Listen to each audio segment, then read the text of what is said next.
Good morning and Assalamu alaikum to everyone.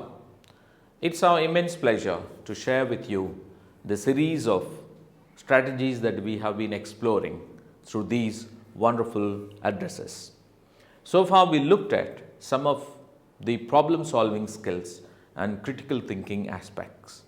Today, again, we will illustrate one or two examples how we can enrich our students' learning as well as the children's learning at home with the help of the parents or the adults staying at home. Well, as I was walking around during this weekend, in some of or most of the supermarkets, I came across the pumpkin. Of course, it's meant for some other purpose next week, which I understand. But as I looked at it, I got a strategy that I can share with you. And I thought the pumpkin can be done or exclusively used to develop the 5 senses.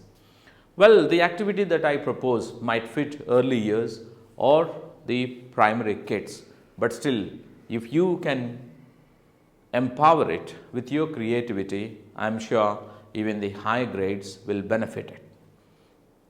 It's simple. You could buy a pumpkin, or if you grow within your gardens, take a pumpkin and then just bring it onto the table. Place it onto the table and gather your children. Just ask them the first senses, sight. What do they see? What color is it? What is the shape of the pumpkin? What is the size of it? How does the stem look like? How does the leaf look like? Can they draw the stem? Can they draw the leaf? Can they draw the pumpkin? Can they find any dents or marks or spots on the outer layer of the pumpkin? So that is how you cater to the sight. Now let's look at the sound. Maybe as they knock with their knuckles on the outer layer of the pumpkin, what sound do they hear? Do they sense anything in that? You could, as an adult, take a knife, split it, and as you split, do they hear any sound? How does it sound on the outer layer, and how does it sound when the knife enters into the inner layers? So they sense the sound, they can record their sounds. Then take on to the activity to the smell part of it. As you have already cut it, let them smell the pulp, the seeds, and the inner layers of the pumpkin. I'm sure there is a huge difference from the outer crust to the inner crust. They look at the seeds, they feel the pulp, the soft tissues of the pumpkin, and they can smell it. Well, let's move on to the touch part of it. Let them put their fingers into the inner layer of the pumpkin. Feel the softness of the pulp. Let them also touch the seeds. And how does it help them? Is it sticky?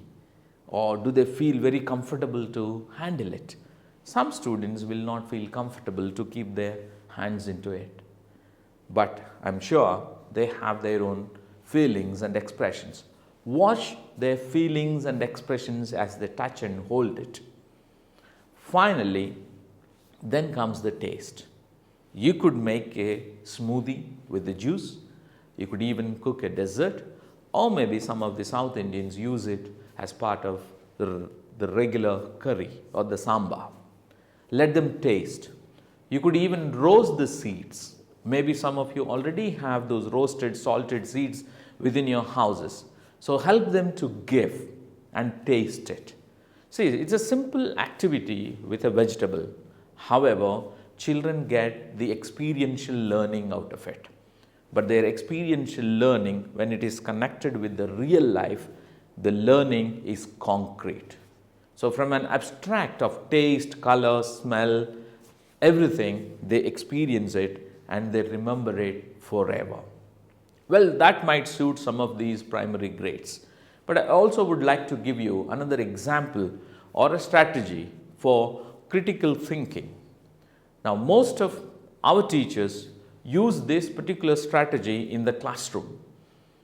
It's called the compass strategy. The compass strategy is very simple and children are acquainted with it because our teachers use it. Now, as we all know, compass has 4 directions: east, west, north and south.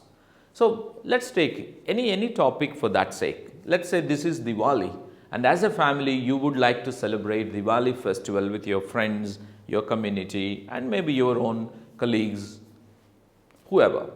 So why don't you give the same thought of planning of Diwali celebrations to your kids? Put them into these compass strategy. So tell them that they have to make 4 parts of the paper and let them identify the directions east, west, north and south. Now, as they make it, first east, what does it excite or how does it excite them? Does it excite them to celebrate? What is the upside of the celebration or the event? So they need to focus on the excitement part of it and they make few notes about it. Then you look at the west part of it. West is for worrying. What is the fear? What does it worry them as they celebrate? What are their fears? Why are they frightened to go for the celebrations? List it out and tell them what does it worry them to have this sort of a celebration. The next is the north. The north is about what does or what do they need to know more about it? What is the significance of Diwali? Why do we celebrate it? And how does it symbolize the culture and tradition of the community? So, north is for the need. What is the need for it? What is the significance of it? Well, let's come to the south part of it. South is for suggestions. What suggestions do children have to celebrate the festival in more appropriate manner? What suggestions do they have? Or do they have any substitutes? Do they have any better plans to celebrate this? So all your suggestions, your substitutes, your stands come in the south part of it. So anything it can be. It could be related to learning. It could be related to a celebration.